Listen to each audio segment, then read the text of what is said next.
Je suis fier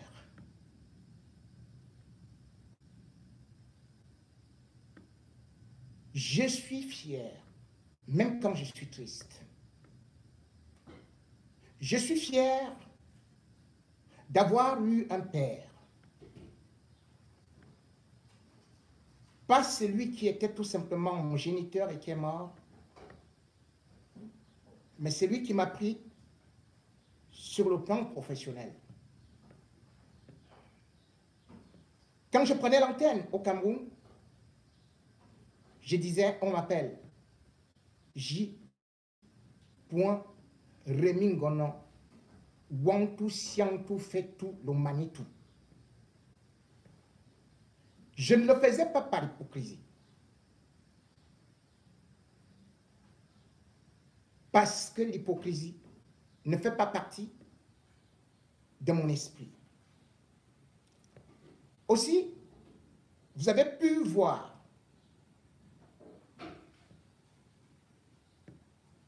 certaines informations, une sommation circuler sur des réseaux sociaux où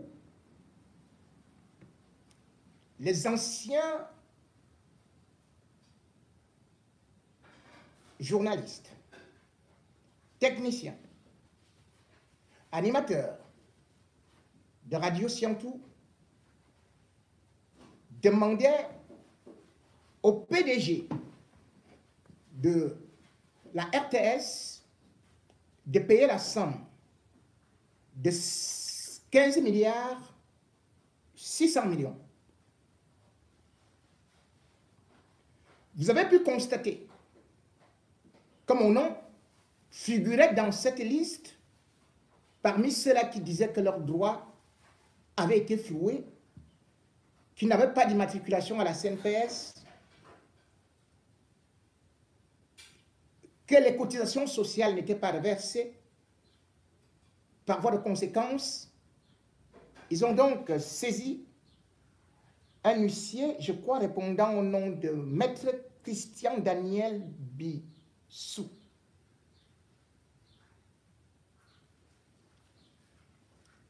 Il faut que les choses soient claires.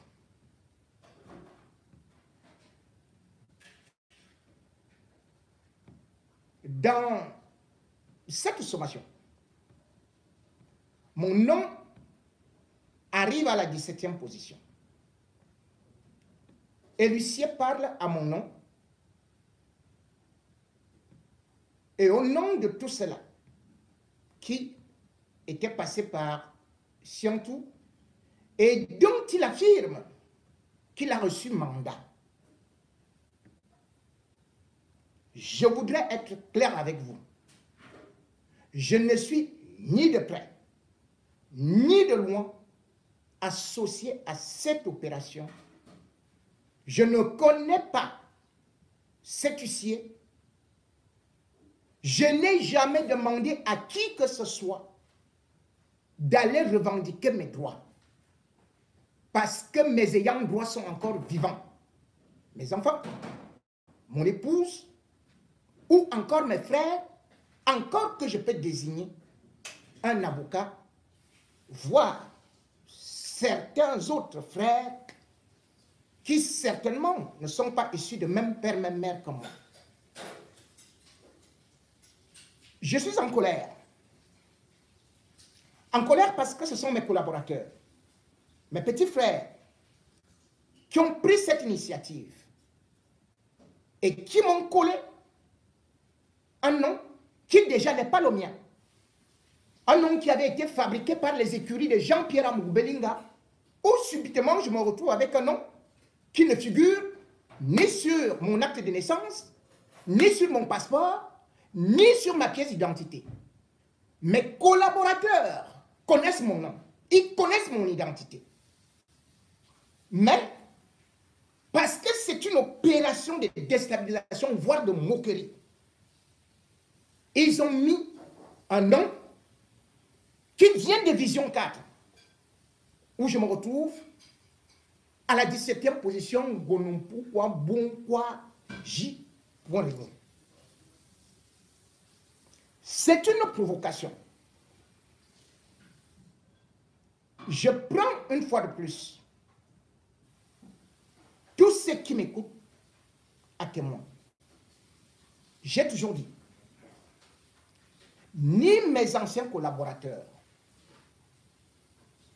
ni mon ancien ou mes anciens patrons, puisque j'en ai souvent eu, je ne viendrai pas être désagréable. Je ne vais pas m'attaquer à eux, parce que ce n'est pas mon combat. Il n'est donc pas normal qu'on m'associe à une opération contre mon père, Monsieur Bontou Siantou. Ceci est d'autant plus grave que dans cette sommation, on parle des articles, on parle des décrets du Premier ministre qui est de 2015, on parle du décret présidentiel qui date de 2014, on parle même de l'autre décret présidentiel qui date de 2023. On cite l'article 35 par rapport aux cotisations, à l'immatriculation. Quand on voit donc les lois de 2014, 2015, les décrets de 2014, 2015, 2023, je n'étais pas à Siantou. Je suis parti du Cameroun il y a plus de 20 ans. Comment donc c'est sur la base d'un décret que maintenant je viendrai revendiquer mes droits? Comment va-t-on les calculer? On a cité des noms. Et ce qui est terrible, c'est que moi qui recrutais mes collaborateurs, ils sont devant moi. Certains n'ont même pas été recrutés. Je me retrouve dans la... comme ça là, comme un mouton en rang. Je ne suis plus le directeur. Je ne suis plus le chef de chaîne. Je suis leur simple collaborateur.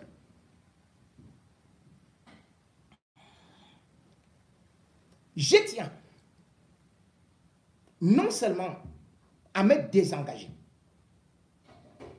à dire à Lucie de retirer rapidement mon nom, mais aussi vous donner des explications. Avant d'arriver à Radio Siantou, j'étais déjà au poste national de la CRTV, où j'avais commencé dans une émission de jeunes qu'on appelait Sacré Mercredi. Je présentais température scolaire. Dans les années 95, j'avais déjà un programme qui allait de minuit à 2 heures du matin, qu'on appelait le Super Boom du samedi soir. Je portais les disques au quartier. Je marchais pendant la nuit. J'ai fait ceci pendant près de 3 ans et demi. La CRTV, télévision d'État, ne m'a pas payé un centime jusqu'aujourd'hui. Mon émission avait des annonceurs.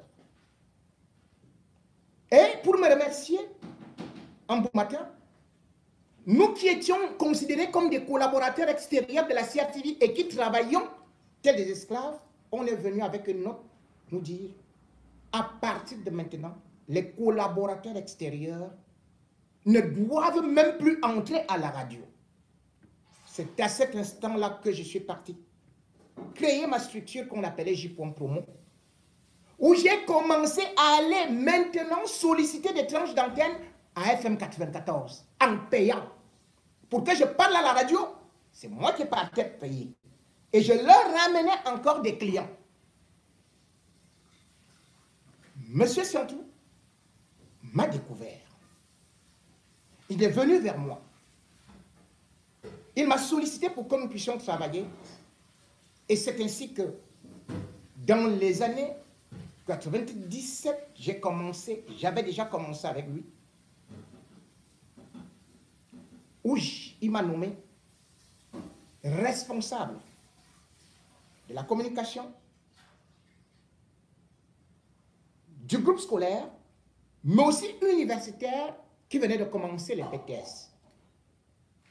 C'est un site qu'on a donc créé. Il l'a créé, pas moi. C'est lui qui crée la filière communication d'entreprise, la filière journalisme, entre autres.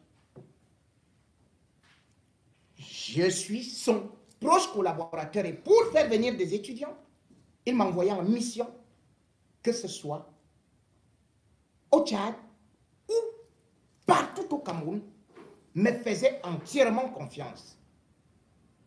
Jusqu'à ce que nous avons réfléchi sur le projet de radio parce qu'on se disait, il faudrait bien que les étudiants puissent s'appliquer.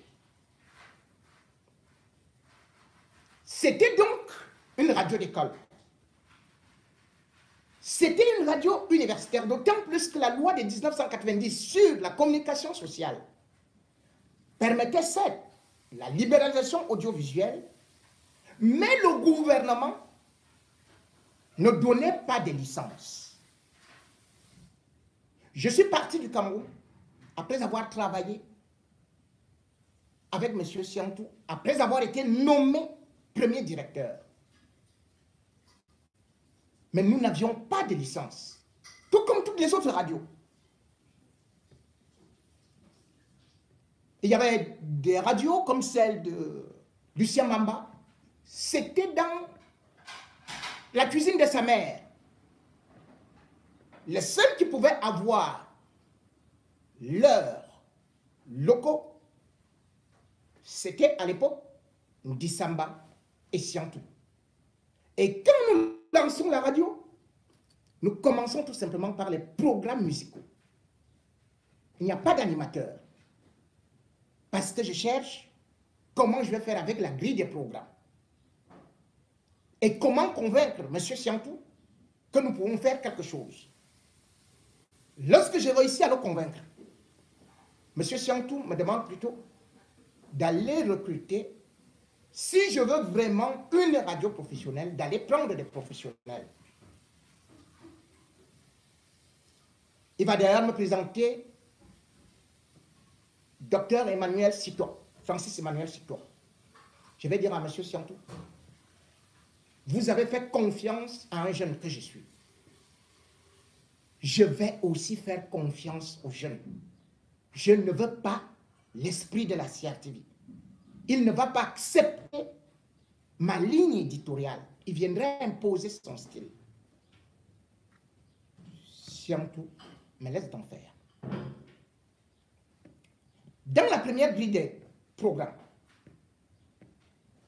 on va lancer des émissions matinales où d'ailleurs Cyril Bojiko sera avec Patrick Hermano à la baguette. Ce n'est que plus tard que je vais recruter les Ludovic Onana. Je dis bien, ce n'étaient pas des professionnels de la radio. Ce n'étaient pas des professionnels. Il était venu me voir, il était en culotte, tout comme le jeune Benjamin Foudefa. Il était encore élève. Il m'a d'ailleurs remplacé comme chef de chaîne. C'était des jeunes qui ne sortaient pas des grandes écoles. Et je m'amusais à leur dire, nous allons faire de l'angonothérapie. Jusqu'à ce que Siantou lui-même me dise, toi-même tu dois aller à l'antenne. Sinon je vais crier contre les choux. Ces jeunes, quand ils venaient, c'était parce que d'abord nous voulions nous amuser. Ils voulaient s'amuser. Ils voulaient apprendre. Et au-delà de ça, certains avaient été humiliés. Je pense à Prospero, d'Afrique centrale, qui était à cette époque porteur de disques aussi, au niveau de FM 94, tout comme Martin Désiré Bouta. Mais j'ai accepté les prendre parce que je me suis dit, je les ai vus porter des disques et être chassés. À cette époque, j'allais avec Ambroise Wally, on faisait à pied des kilomètres pour travailler pour la CRTV. Jusqu'à aujourd'hui, la CRTV ne m'a pas immatriculé, ne m'a jamais versé un radis, malgré tous ces multiples sacrifices. Certains sont donc arrivés parce que je faisais mes tests et je trouvais que tel est bon. Je ne cherchais pas la tribu. Je ne cherchais même pas à connaître d'où est-ce qu'il venait. Que sais-tu faire? Tu vas à l'antenne et je te prends. Ou je te vire. Monsieur Siantou n'intervenait pas. C'est ainsi que je vais d'ailleurs nommer Prospero d'Afrique centrale, chef de l'unité animation, ambassade, dans la radio de Mamileke. Je vais nommer rédacteur en chef Bapidi, qui sera par la suite remplacé par Jean-Claude Modon, qui est actuellement au niveau des États-Unis. Les Martinez Zogo, qui étaient juste à côté de moi, qui m'accompagnaient partout, faisaient partie de mon équipe avec Benjamin de Benji. Comme réalisateur, Martin Désiré Bouta à la mise en onde. C'était difficile. Et pourquoi? Parce qu'on n'avait pas d'argent.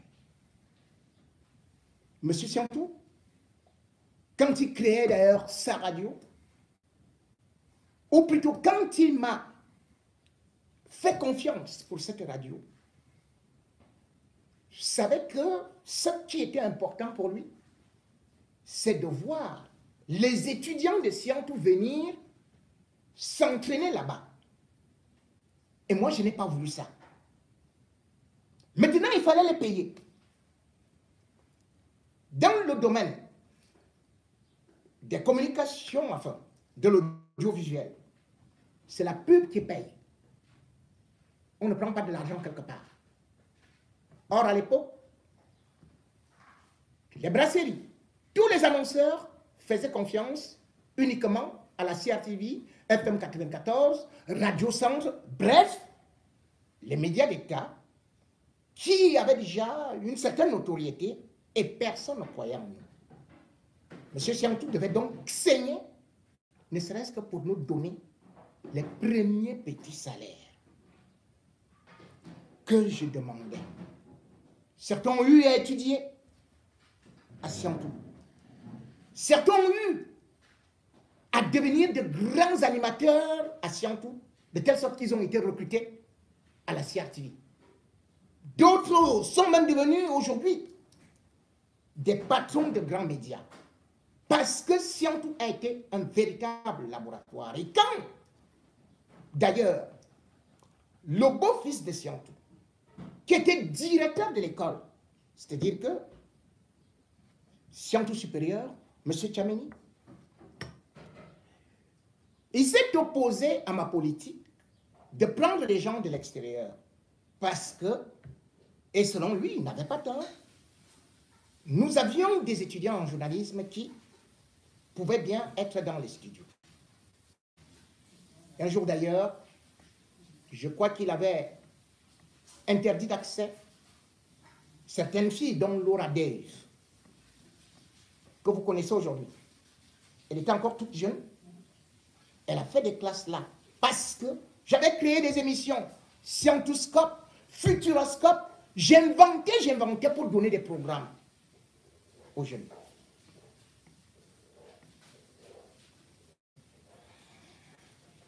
J'avais rencontré, bien évidemment, beaucoup d'autres animateurs, donc Serge Tamba aussi. Je l'avais vu dans une foire. Après, j'ai apprécié.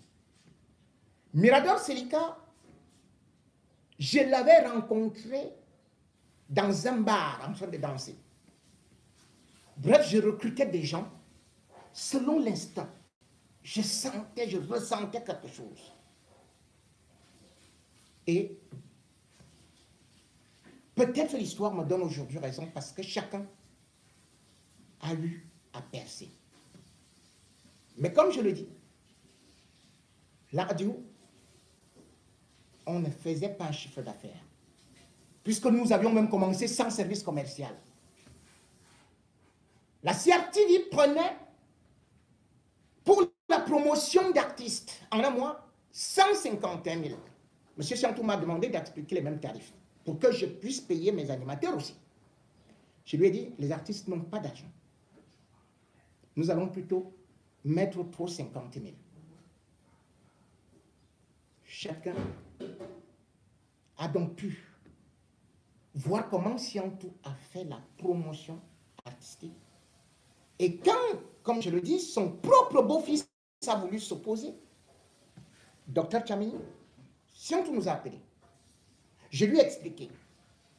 Et il a dit à M. Tchamini, J. Point raison, c'est lui qui dirige la radio, vous dirigez l'université. Et il n'a pas regardé que voilà en quoi. Il n'a pas protégé son beau-fils. Je vous rappelle que M. Siantou est un professeur de physique de classe exceptionnelle, diplômé en management, option formation des formateurs de l'université de Pittsburgh. M. Siantou est le premier noir à corriger le bac. M. Siantou est le premier directeur de l'école des travaux publics. Ce n'est donc pas n'importe qui. C'est quelqu'un qui a eu l'envie de former la jeunesse. C'est quelqu'un qui est d'une humilité incroyable. Même quand ma mère est décédée, je n'ai pas vu mes amis. Je n'avais vu que M. Siantou. Au fond d'une brousse, il était arrivé avec sa Mercedes, je ne sais pas comment il avait fait, une Mercedes 500. Il m'avait fait un honneur. Quand je suis allé en prison, avant de venir ici, c'est M. Siantou qui avait contacté Maître Akeremouna, qui ne plaidait plus, ancien bâtonnier de son État et qui n'était qu'avec des chefs d'État, de venir défendre ma cause.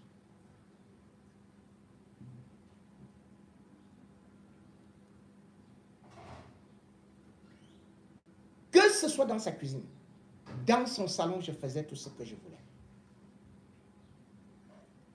Chacun d'entre nous a vu comment ce père nous respectait dans cette radio. Et je dis bien qu'on n'avait pas de publicité. On n'avait rien. On était au départ. Et beaucoup sont partis ailleurs. D'ailleurs, j'ai vu les Jean-Claude Mbod aujourd'hui, il m'appelle, mais il est aux États-Unis. Jenda Mondon, il est ici à Paris.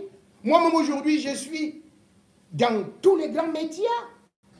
Quand je suis arrivé ici, mais le CV, mon CV en réalité commençait à Siantou. Là où il m'avait fait confiance. Comment donc imaginez que moi, je traîne Siantou devant la justice et on demande 16 milliards. Donc 15 milliards 600 millions. Monsieur Siantou avait les brasseries. Monsieur Siantou, je dis, hein, il fabriquait de l'argent. C'était que l'industrie. C'était la régie Fercam. C'était Camerco. Même les gens qui ont été licenciés à Camerco n'ont jamais demandé une telle somme d'argent. Les gens de la CRTV, Rémi Nkomba, l'un des hommes talentueux que j'ai d'abord eu apprécié par son élégance, et son éloquence, créateur de Tam Tam Weekend. Je l'ai vu mourir dans les cartons. L'État du Cameroun a-t-il même touché un centime de ses cotisations? Voilà Folie d'Iran. Lorsque je passais à Tam Tam Weekend avec Siantou et les majors, c'était lui la méga star. On a pris Folie d'Iran, on a jeté dehors. à la CRTV. J'ai appris que s'il devait avoir ou bien la retraite ou quoi, tout bloqué. Celui qui m'initiait au poste national s'appelait François Nguéné. J'ai vu comment il est mort dans la haute pauvreté, sans immatriculation ni rien. J'ai vu Eyata Nyassa, qui, par la suite, était presque notre grand réalisateur et nous montrait ce qu'il fallait faire, comment il fallait faire le montage sur des bandes à l'époque.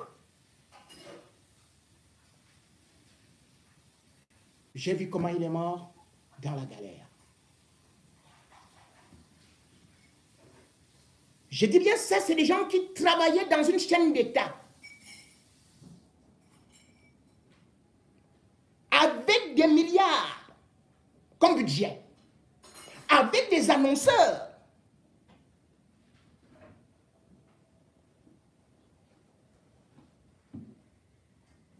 Comment donc on va calculer les 16 milliards, là, les 15 milliards? Moi, je recrute quelqu'un. Et c'est lui qui, maintenant, vient me dire la somme qu'il doit me donner. Il sait d'abord qu'on me payait combien. Moi, je connais ce que payé, comment ils étaient payés. C'était moi le directeur. Donc, vous partez négocier le salaire, les redevances, ceci, l'immatriculation de votre directeur. Et vous mettez même un faux nom.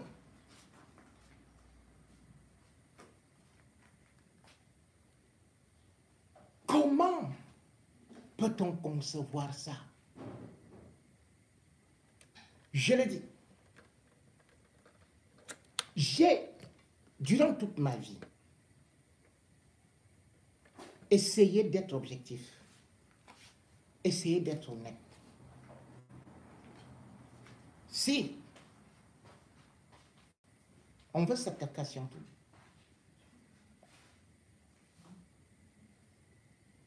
qu'on n'utilise pas mon nom. Quand on veut s'attaquer à mes anciens collaborateurs, qu'on n'utilise pas mon nom. La preuve, beaucoup de mes collaborateurs sont partis dans d'autres radios. Martinez était à Radio Siantou. Il s'est retrouvé à Magic FM. Il y a plein de gens qui, comme des footballeurs, ont obtenu ce qu'on appelle des mercatos. Enfin, ils ont changé de club. Sont allés à tel ou tel endroit. Comment est-ce qu'on va changer? Comment est-ce que cet huissier a calculé les droits de celui qui peut-être était en stage? Il ne sait même pas que celui-là était d'abord en stage. Il ne sait même pas comment, sur cette base, ça a été négocié. Et deux, cette entreprise n'avait même pas de licence. Oui, si l'État même ne donne pas une licence aux entreprises audiovisuelles, mais par la suite, l'État vient demander les cotisations d'une entreprise qui n'existe pas. Mais attendez. C'était très simple avec la libéralisation audiovisuelle. Vous donnez les licences, vous posez le BABA et vous financez en même temps. Et vous faites que l'État ne puisse plus avoir le monopole sur les publicités parce que ce soit aujourd'hui, ceux-là qui ont des chaînes de télé, ceux-là qui ont des chaînes de radio, et qui doivent se battre avec la CRTV, qui de surcroît bénéficie des subventions de l'État. Ceci n'est pas juste. Ceci n'est pas normal. C'est pour ça que je viens ici pour dire à Papa Siantou, mon père, tu resteras mon père jusqu'à la fin de ma vie. Madame Siantou, merci de m'avoir fait confiance. Et je vous le dis, je ne vous trahirai jamais. Ce que vous avez fait pour ma vie n'a pas de prix. Et la plus grande qualité que j'ai eu à prendre chez vous, c'était la reconnaissance, la gratitude, l'humilité. Vous étiez très humble. Vous nous avez bien encadrés. Nous pouvons aujourd'hui voler avec nos propres ailes, alors que si vous n'existiez pas, peut-être moi, je serais au marché Mokolo, puisque la CRTV n'allait jamais me prendre, tellement il y avait des conditions là-bas. Vous n'avez pas regardé que je ne venais pas de la région de l'Ouest. Vous m'aviez pris comme votre fils. Et tout cela que je suis venu vous présenter, vous les avez pris comme vos enfants. Si vous poursuivez aujourd'hui pour de l'argent, si vous poursuivez aujourd'hui pour certains intérêts, qu'ils le fassent, mais sans moi. Je ne ferai jamais, je ne commettrai jamais de parricide. Je ne serai jamais Judas. L'argent,